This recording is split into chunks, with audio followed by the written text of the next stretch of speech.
You all think this is funny? You have no idea what really happened tonight. What happens when the woman you marry into the family is never seen as good enough? This is Hazel's story, a 28-year-old woman who married Caleb for love, not status. She built her life with quiet strength, homemade beauty, and loyalty learned from her working-class roots. But to Miranda, Caleb's mother, Hazel was nothing more than a mistake, a girl who didn't belong in their world of labels and appearances. Hazel tried again and again to earn her approval, but each effort was met with sharp judgment and subtle humiliation. And then came Miranda's glittering birthday party, a night designed to humiliate Hazel in front of everyone. What Miranda didn't know was that this would be the evening that turned the entire family upside down. Stay with me, because what happened that night will leave you stunned. The first time I realized Miranda saw me as a threat was not at her birthday party, but much earlier, when she looked at me across a dinner table and smiled with her lips while her eyes measured every thread of my dress.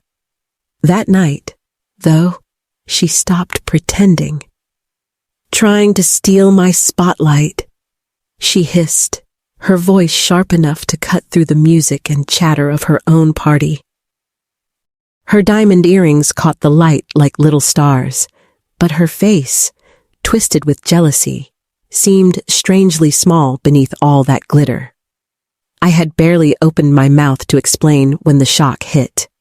A splash of red wine arcing through the air, landing square across my chest. The fabric darkened instantly, and gasps rippled around us. For a moment, the humiliation burned hotter than the wine itself. I could feel the eyes of strangers drilling into me, waiting for me to shrink. But before I could say a word, a voice, cool, steady, unexpected, rose behind Miranda. And just like that, the balance in the room shifted. My name is Hazel. I'm 28 years old, married to Caleb for 2 years. We don't have children yet, which means our life still feels like the prelude to something bigger, like the orchestra warming up before the curtain lifts.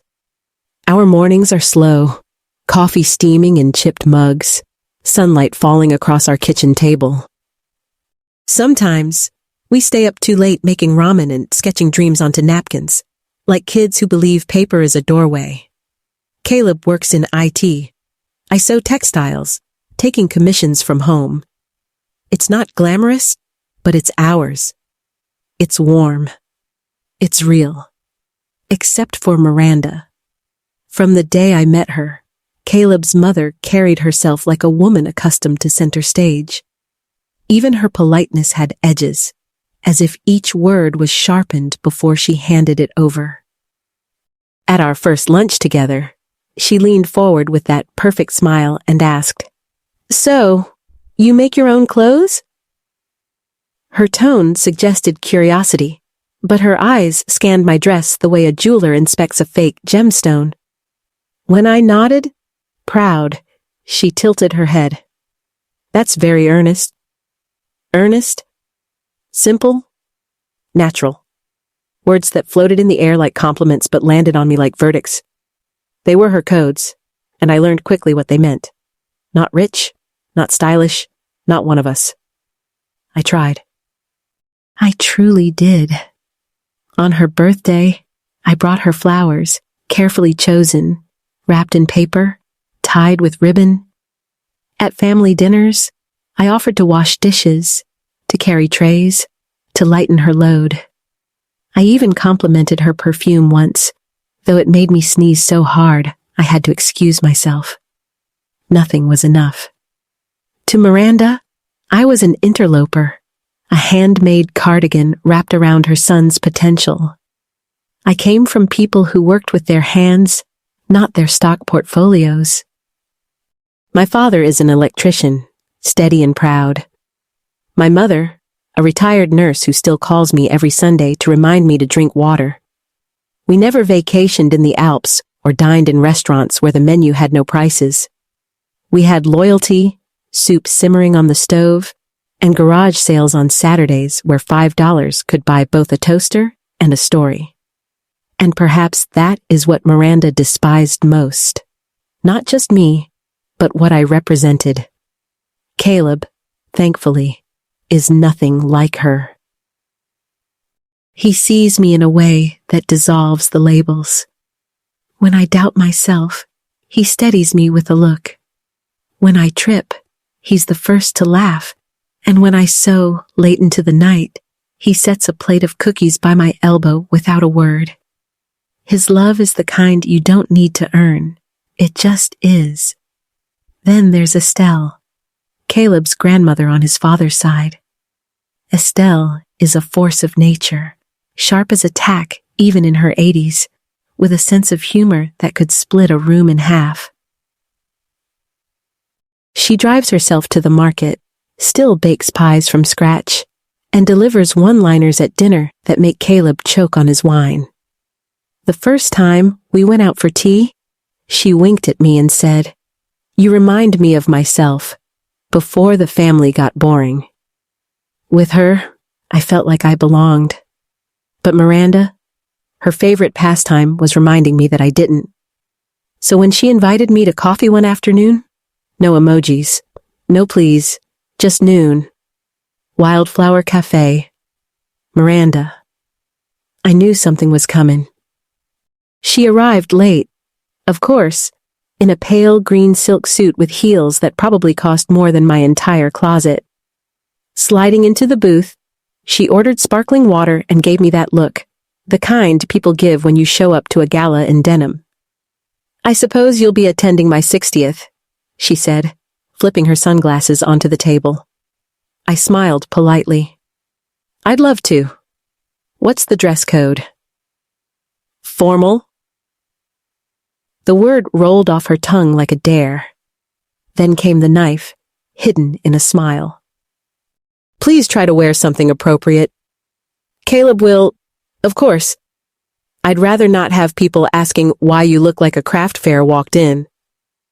For a moment, I blinked, stunned by her bluntness. "You mean not handmade?" I asked carefully. "You know what I mean," she said, already glancing away. That night, I told Caleb. His face flushed with anger. "Hazel, you don't have to prove anything to her." "I know," I whispered. "But I don't want to embarrass you either." He cupped my face, kissed my forehead. "You couldn't embarrass me if you tried. Wear whatever makes you feel amazing." But the truth was, I didn't own anything Miranda would deem appropriate. My dresses were stitched by my own hands, salvaged from thrift stores, or treasures of vintage racks. They carried stories, not price tags. And yet, the thought of walking into Miranda's glittering celebration, surrounded by her friends in designer gowns, made me feel suddenly small. Still, it was her birthday. Her grand event. Dozens of guests, high-end caterers, the kind of evening written about in social magazines. And me. Just me. I didn't know then that someone else had already decided my role in that night would be far bigger than I could imagine. The morning of Miranda's birthday party arrived with the kind of weight that settles in your chest before a storm. Caleb and I had gone downtown to find a gift. Something elegant, something that would silence her whispers about cheap gestures. We settled on an imported perfume, a delicate bottle shaped like a swan, as if beauty could be contained in glass. Caleb paid for it himself, insisting that if his mother wanted to sneer, she could take it up with him. After lunch, we were driving home to change when my phone rang. The screen lit up with a name I hadn't expected, Estelle. Her voice, warm but urgent, came through the line. "Hazel, sweetheart, come to my house before the party. Don't change. Just come. I've got something for you. The call ended as abruptly as it had begun. Caleb glanced at me, brow furrowed. She sounds serious. She does, I admitted. He squeezed my hand. Go. I'll meet you there later. Estelle's house stood across the street from Miranda's mansion, but they could not have been more different. Miranda's home was a shrine to status. White marble floors, glass walls, curated lighting that screamed magazine spread. Estelle's, by contrast, felt like a quilt. Soft corners, mismatched frames, hand-painted teacups, the scent of lavender steeped into the wallpaper. She greeted me at the door like she had been waiting all day. Good. You didn't change. Come inside. Before I could ask what she meant, she guided me into the living room. There, against one wall, rested a cedar chest so large and intricate it seemed to have stepped out of a fairy tale. Carved vines curled up its sides. The wood gleamed with decades of polish. I want you to wear something, she said, her voice almost conspiratorial. She opened the chest, hands careful, reverent.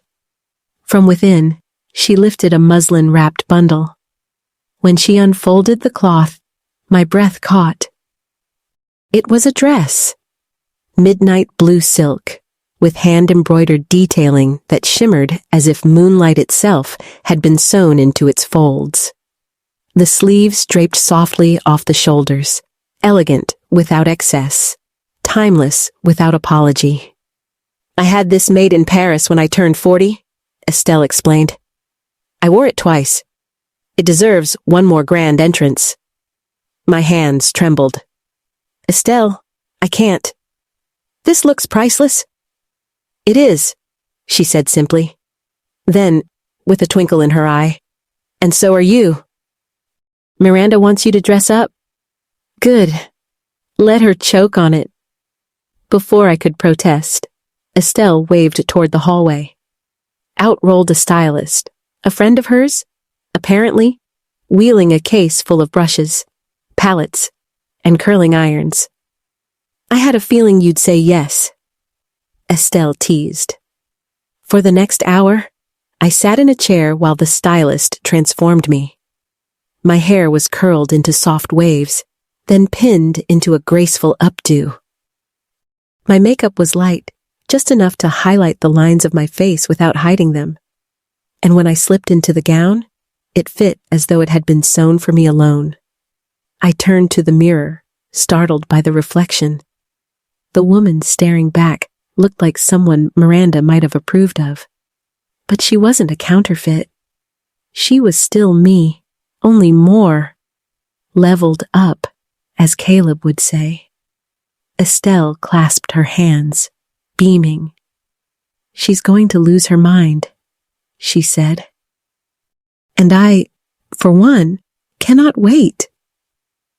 My pulse raced, but not from fear of Miranda anymore. I was nervous about walking into that room, yes, but not because I might embarrass Caleb. For the first time, I felt like I could hold my ground.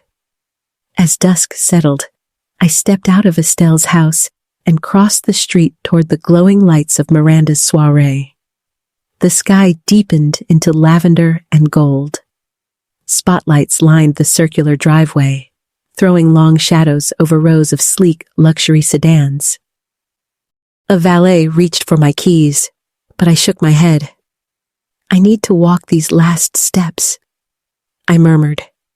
Miranda's house glittered like a wedding cake under floodlights, tiers of white stone, grand windows spilling golden light.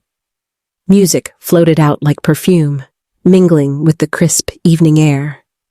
I paused at the foot of the steps, drew in a slow breath, and walked inside.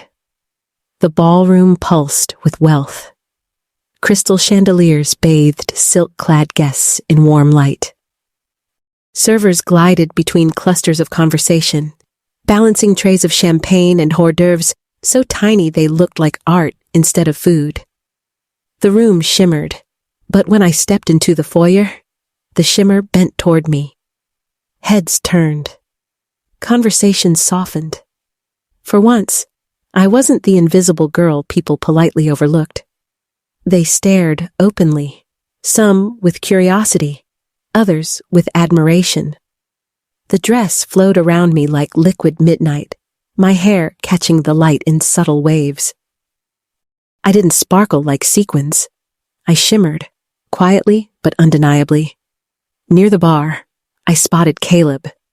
He was mid-conversation with a cousin, but when his eyes found me, he froze. His jaw dropped. Hazel. He moved toward me slowly, as though afraid I might vanish. You look... His voice faltered. Is that Estelle's dress? I nodded. Paris. She said tonight was the perfect occasion.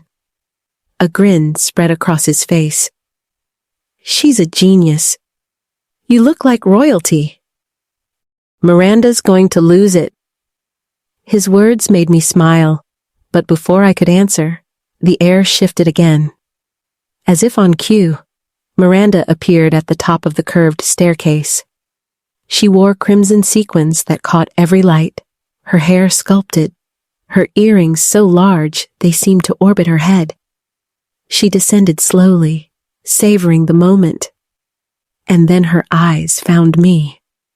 Her smile cracked, only for a second, but it was enough.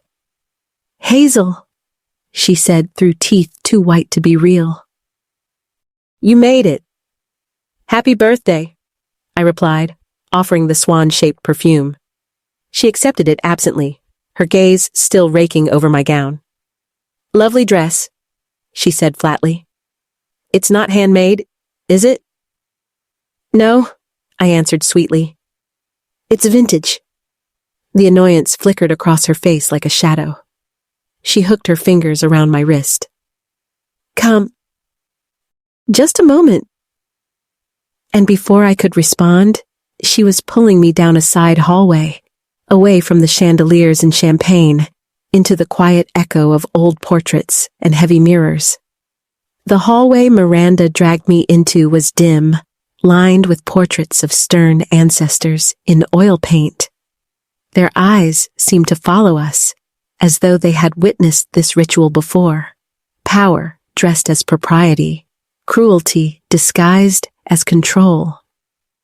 The muted jazz from the ballroom faded, replaced by the sharper sound of Miranda's heels clicking against polished hardwood. She spun toward me suddenly, her grip on my wrist tightening. Her sequined gown caught the faint light like embers. What exactly are you doing? She hissed. I blinked, startled. Excuse me? This. Her hand swept up and down in a gesture that encompassed the dress, my hair, even the way I stood. The gown, the styling. Are you trying to embarrass me? My heart thudded in my chest. I dressed formally, just like you asked. Don't play coy with me. Her voice dropped into a low snarl, the mask of hostess slipping away. You walked in like some debutante, and now everyone's staring. They're supposed to be looking at me. This is my night. Her words, sharp and unrelenting, echoed in the narrow corridor. I swallowed hard, trying to steady myself. It still is your night. That's your problem, she cut in. You didn't think. And then, before I could move, before I could even process what was happening, she lifted her glass and flung the contents across me. The red wine struck with a cold sting, soaking into Estelle's midnight blue silk, like blood, blooming in water. I gasped, staring down at the spreading stain that darkened across my chest. My hands trembled as they brushed the fabric. The weight of humiliation pressed heavier than the liquid itself. Miranda tilted her glass mockingly. Oops. Maybe next time. Wear something washable. The room seemed to tilt. For a moment, I couldn't breathe. That gown wasn't just silk, it was history. Estelle's history. And now, it felt ruined. Then came the sound of footsteps, steady, deliberate, the soft tap of a cane against the floorboards. Is that how you treat a guest? I turned. There stood Estelle, her silver hair swept into a bun, a simple black gown draped with pearls. Her eyes, sharp as glass, traveled from the wine-stained silk to Miranda's face. That dress, she said, her tone low and cold. That you just ruined? Miranda faltered. Mother, I didn't... Was made for me by a French atelier in 1981. Hand-embroidered, limited run, worth more than your kitchen renovation. Gasps echoed from behind. Only then did I realize we weren't alone. Guests lingered at the edge of the hallway, drawn by the commotion, their whispers sharp as knives. I didn't know it was yours, Miranda stammered. I thought it was just some knockoff. Of course you did, Estelle said, her voice slicing through the air. Because you've never known the difference between what's truly valuable and what's just expensive. A murmur rippled through the crowd. I stood frozen, throat tight, as Estelle turned toward me. Her hand, soft but steady, dabbed at the stain with a white linen handkerchief. It will come out, Hazel, she whispered. Don't worry. I'm so sorry, I managed, my voice breaking. No, dear, you did nothing wrong. Then she straightened, her gaze locking once more onto Miranda. Her voice rose just enough for the crowd to hear. But you, Miranda, you should be ashamed. You've spent years criticizing Hazel because she doesn't wear the right brands, doesn't come from the right family. But let me tell you something. Grace isn't bought. It's lived. And she has more of it than you've ever shown. Miranda's lips quivered. You're making a scene. No, dear, Estelle replied evenly. You did that when you poured wine on a family heirloom. For the first time that night, Miranda's face cracked, not with anger, but with panic. She opened her mouth, searching for words, but none came. It was Caleb who appeared then, moving through the crowd like a man with purpose. His eyes burned as he stopped beside me, his hand sliding firmly into mine. We're leaving, he said flatly. Miranda reached out. Wait, Caleb! He pulled his arm away, his voice edged with steel. No, I warned you. Estelle nodded, her eyes fierce but calm. You're coming home with me. I'll see to the dress. And so we walked, me, Caleb, and Estelle, through the hushed crowd. Champagne flutes hovered midair, conversations died on lips, and all eyes followed us. Yet no one stepped forward. No one dared. When we stepped out into the cool night air, Estelle's cane tapping against the stone steps, she muttered just loud enough for me to hear. This family has spent too long worshipping labels. Time to rewrite the inheritance. The words jolted through me. I turned to her, startled, but she only smiled faintly, as though she had already decided what came next. Back at her home, the dress clung cold and sticky against my skin. Caleb held my hand the whole way, squeezing it tighter each time my silence threatened to collapse into tears. But I didn't feel small anymore. Not like I had before. I felt seen. The rain began before dawn, tapping against Estelle's windows like a reminder that storms always follow spectacle. I sat curled on her floral armchair, wrapped in one of her old cardigans, sipping coffee while the scent of lavender lingered in the house. The navy gown lay carefully rolled on a towel in the guest room, Estelle's promise echoing in my mind. The stain will come out. That fabric can handle more than you think. I thought about the night before, Miranda's rage, the wine splattering like blood, Estelle's voice cutting through the air with authority that silenced the crowd. For years, I had endured Miranda's disapproval quietly, telling myself that dignity meant staying small, invisible. But last night, something had shifted. Caleb had stood beside me. Estelle had defended me. And for the first time, Miranda had been exposed, not as a queen, but as a tyrant. The slam of a car door pulled me from my thoughts. Through the rain-blurred window, I saw Miranda's red SUV pull up to Estelle's gate. She didn't bother with an umbrella. She marched to the door like a storm in heels, her purse clutched like a weapon. "Mother!" she called as she let herself in without knocking. Estelle didn't look up from the newspaper she was reading at the kitchen table. Her calm was almost theatrical. "No," she said, folding the page neatly. "You need to listen?" Miranda froze for just a moment, caught off guard, before slamming her purse down on the counter. "I was humiliated last night. Do you have any idea?" "You humiliated yourself," Estelle interrupted, her voice flat but sharp. Miranda's face flushed. "I was drunk." "It wasn't intentional." "No," Estelle said, her eyes rising now to meet her daughter-in-law's. "It was deliberate, which makes it worse." I stood quietly in the corner, unsure if I belonged in this battle, but unwilling to leave. Caleb appeared beside me, his hand finding the small of my back, grounding me. Miranda's gaze flicked toward me, then back to Estelle. "She's dividing this family." Estelle's laugh was short, humorless. "No, you did that when you decided your pride mattered more than decency." Miranda's chin trembled.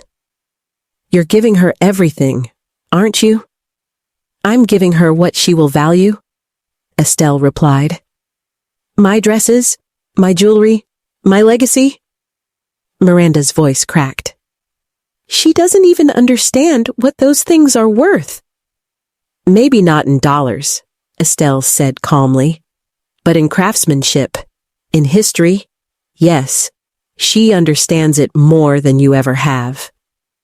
Miranda's mask slipped then. She looked between the three of us, eyes pleading, searching for an ally. Finally, her gaze landed on Caleb. "You can't let her do this. She's your grandmother. Hazel doesn't deserve—" "Don't," Caleb said sharply, cutting her off. His voice carried the weight of years of patience snapping. "You never gave Hazel a chance. Not once. You judged her the moment you met her. You never saw who she really is because you didn't want to." Miranda's face crumpled, as though the words hit harder than any public humiliation could. For a second, she looked less like a queen and more like a wounded child, stripped of her armor. "I thought I was protecting you," she whispered. I felt my throat tighten. For so long, I had swallowed silence, but not this time. My voice, though soft, felt certain. "No, Miranda, you weren't protecting Caleb. You were protecting your idea of him, the man you imagined in your head, dressed in labels and paraded at fundraisers. But that's not who he is. He's his own person. And he chose me. You hated that from day one." The words hung heavy in the kitchen, the rain filling the silence outside. Miranda's lips trembled, but no sound followed. Finally, Estelle pushed her chair back and stood, cane tapping against the floor. Her presence filled the room. "I will not have this venom in my house." "You can leave now." Miranda's eyes darted between us, me, Caleb, Estelle, as if searching for some crack, some path back into control. There was none. Slowly, she picked up her purse. Her hand lingered on the strap. Her mouth opened, but no words came. She turned and walked out. No slam, no final shout, only the sound of rain as the door clicked shut. For a long time, none of us spoke. Caleb's arm slipped around my shoulders, pulling me closer. Estelle exhaled, folding her hands over her cane. "Families break when pride outweighs love," she murmured, more to herself than to us. "But sometimes breaking is what lets the truth in." And for the first time since I had married Caleb, I felt it. Not tolerated, not endured, chosen. Truly chosen. 3 months later, I found myself standing in Estelle's attic, surrounded by history. Rows of garment bags hung like silent sentinels, each one carrying not just fabric, but fragments of time. Caleb and I had been helping her catalog the collection, photographing, labeling, documenting the stitching and materials. Estelle wanted part of it preserved in a fashion archive, the rest entrusted to me. Each time I unzipped a bag, it felt like opening a time capsule. A velvet dress from the 1960s still smelled faintly of perfume. A lace gown from the 1940s had buttons so delicate I was almost afraid to touch them. These weren't clothes. They were stories, love stories, survival stories, stories stitched by hands that believed beauty could endure. Estelle moved carefully between the racks, her cane tapping softly. "These pieces," she said, brushing her hand over a silk sleeve, "were made to outlast fads. To remind us that value isn't measured in seasons, but in how long something holds meaning." That night, on the porch, she handed me a small box. My heart beat faster as I lifted the lid. Inside was a velvet case, deep blue, with a silver clasp. I opened it slowly. A brooch, silver filigree set with a single pearl. "It was my mother's," Estelle said softly. "You don't give something like this unless you believe it will be protected." I swallowed hard, my eyes stinging. "I'll protect it. Always." "I know," she whispered, her smile faint but steady. For the first time in months, I felt the weight of Miranda's absence, not as a wound, but as a quiet relief. She no longer tried to wedge herself into our lives. She no longer sent barbed invitations disguised as family duty. Caleb had set boundaries, and this time, they held. The silence that replaced her presence wasn't hostile. It was simply absence, and I realized I could live with that. Then, one afternoon, a package arrived at our doorstep. Plain brown paper, no note, no return address. I opened it cautiously, and inside was the navy silk gown, Estelle's dress. It had been dry cleaned, folded carefully, pressed to perfection. Pinned to the collar was a small typed card. She didn't deserve it. "You do." No signature. But I didn't need one. I sat there, holding the dress against my chest, the fabric cool and smooth. And for the first time, I allowed myself to wonder if Miranda had been watching all along, not with approval, not even with forgiveness, but with something she had never allowed herself before: recognition. I thought of all the women who had come before me, my mother, who stitched loyalty into every pot of soup, Estelle, who stitched resilience into silk, and even Miranda, who stitched fear into sequins.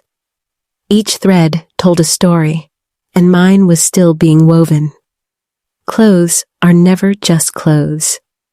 They are choices, identities, declarations of what we value.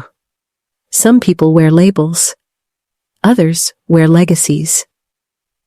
And that night at the party, when Miranda tried to humiliate me, I realized something I had always known but never dared to claim. Dignity doesn't stain. It endures. I smoothed the fabric, folded it gently, and tucked it back into its box. Caleb came up behind me, wrapping his arms around my shoulders. "Do you want to keep it?" he asked quietly. "Yes," I said, my voice steady. "Because it's not just a dress anymore. It's a reminder that what we inherit isn't money or status. It's the stories we choose to protect." And in that moment, I knew the inheritance Estelle spoke of was already mine. Not just in gowns or jewelry, but in the way she had looked at me, with pride, with recognition, with love.